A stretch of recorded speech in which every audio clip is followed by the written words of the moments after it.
With Pirates of the Caribbean 5 out next week, there is no better time to talk about the first 4 Pirates of the Caribbean films than now, so let's do this.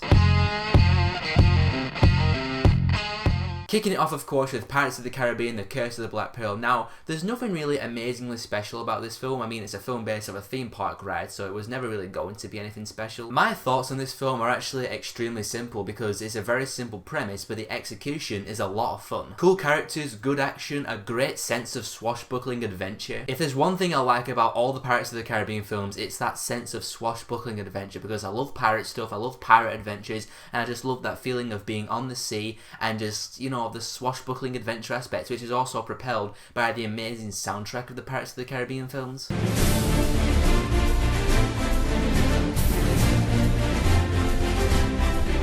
And The Curse of the Black Pearl sets up that swashbuckling vibe very well. I will say that the CGI zombie pirates didn't really hold up that well for me. I was watching the film the other day and I was like, yep, that's 2003 CGI. Some of the comedy was a bit hit and miss for me, and it feels like it's on for longer than it is. It's about 2 hours and 15 minutes, but it felt a little bit longer than that. But overall, The Curse of the Black Pearl, it being a film based off a theme park ride, it had one job to do, and that's just be an entertaining film, and it does that very well. A lot better than other films based off theme park rides, I can tell you that. So I'm going to give Pirates of the Caribbean, The Curse of the Black Pearl a 3.5 out of 5.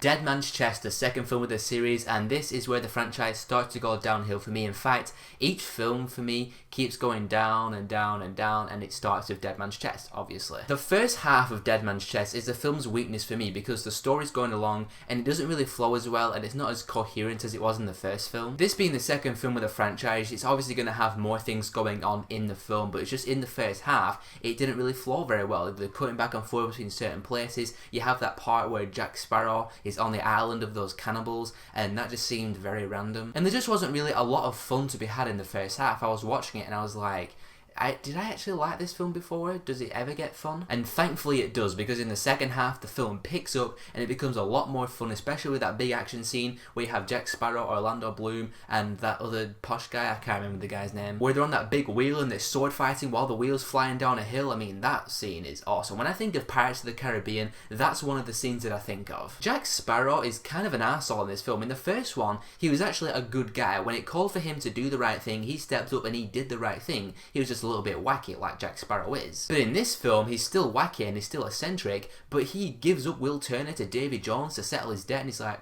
nope, I don't care. And I was just like, wow, Jack Sparrow is quite a douchebag in this film. It's like a lot of people say with Pirates of the Caribbean 2 and 3, they realise that in Pirates of the Caribbean 1, everybody loved Jack Sparrow, so in the sequels they were just like, more Jack Sparrow, more Jack Sparrow, more Johnny Depp eccentricisms. Eccentricisms, that's my new word. And in Pirates 2 and 3, Jack Sparrow does feel a little bit more forced than he did in the first film, and it changed him into an asshole in the process, or at least in Dead Man's Chest it did anyway. But overall, I still enjoyed Dead Man's Chest. The second half of the film really does save it for me, so I'm going to give Dead Man's Chest a 3 out of 5.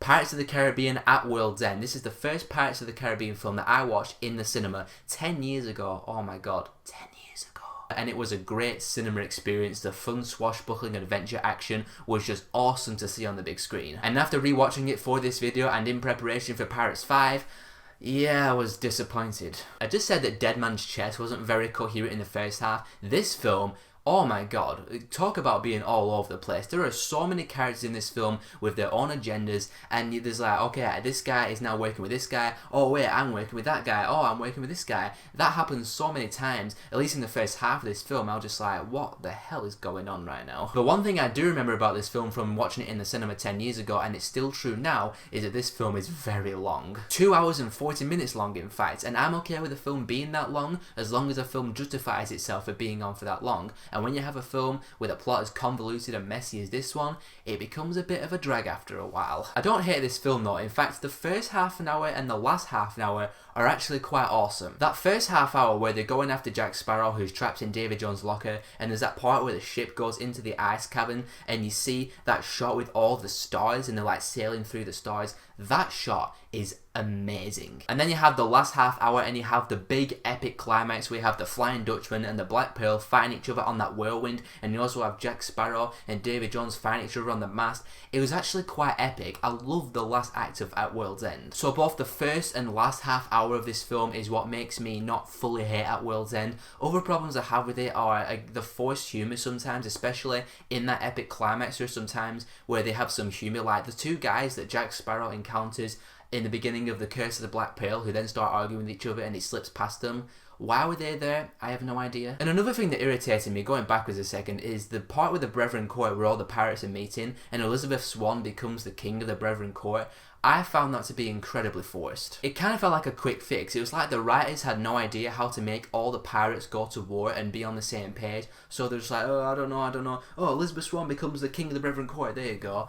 And it just felt really forced to me, like I said. Overall, I was let down by At World's End upon rewatch. The first half hour and the last half hour are the things that I'm going to remember this film for. They're the things that are not going to make me completely trash this film, but because of the convoluted and messy ass plot in between, I'm going to give Pirates of the Caribbean At World's End a 2.5 out of 5. So now we come to the final Pirates review in this video, Pirates of the Caribbean on Stranger Tides. And I also watched this film in the cinema back when it came out in 2011. And I remember enjoying it when watching it in the cinema, but rewatching it last night, yeah.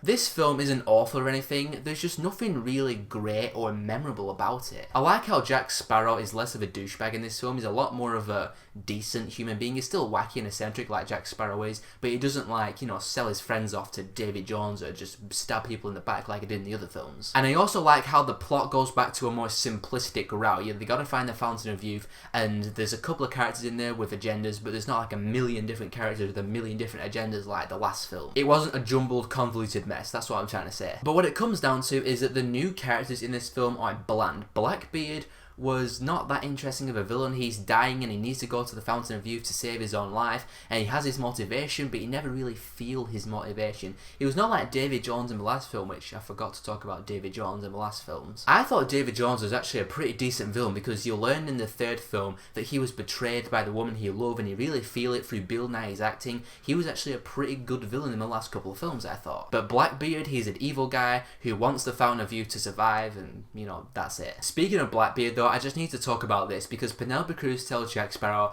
that there is a prophecy that Blackbeard is going to get killed by a one-legged man, and right there I was like, oh, it's obviously going to be Barbossa. Thanks for ruining that potential surprise and tension. And it didn't take long for them to introduce a prophecy into this franchise either. I just don't see why they had to have a prophecy in this film. Just have it where Blackbeard is dying and he needs to go to the Fountain of Youth to drink the water and survive. Simple as that. Going back to the new characters though, I gotta talk about these two, the religious guy and the mermaid.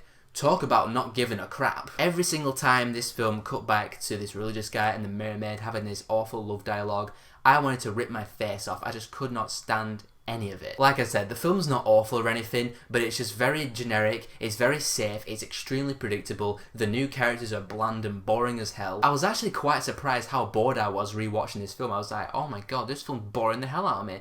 If there's one thing that a Pirates of the Caribbean film should not be, it's boring. And the fact that this film was boring from beginning to end makes it the worst film of the franchise for me. I'm going to give Pirates of the Caribbean on Stranger Tides a 2 out of 5. So those are my quick thoughts on the first 4 Pirates of the Caribbean films. Pirates of the Caribbean 5 Dead Men Tell No Tales comes out next week, so stay tuned for my review for that film. What do you guys think of the Pirates of the Caribbean franchise? What's your favourite film? What's your least favourite film? Favourite character? Favourite moment? Just go completely bonkers and nuts in the comments below about Pirates of the Caribbean. And if you want to see more of my stuff, click on one of these links and I'll see you all in the next video.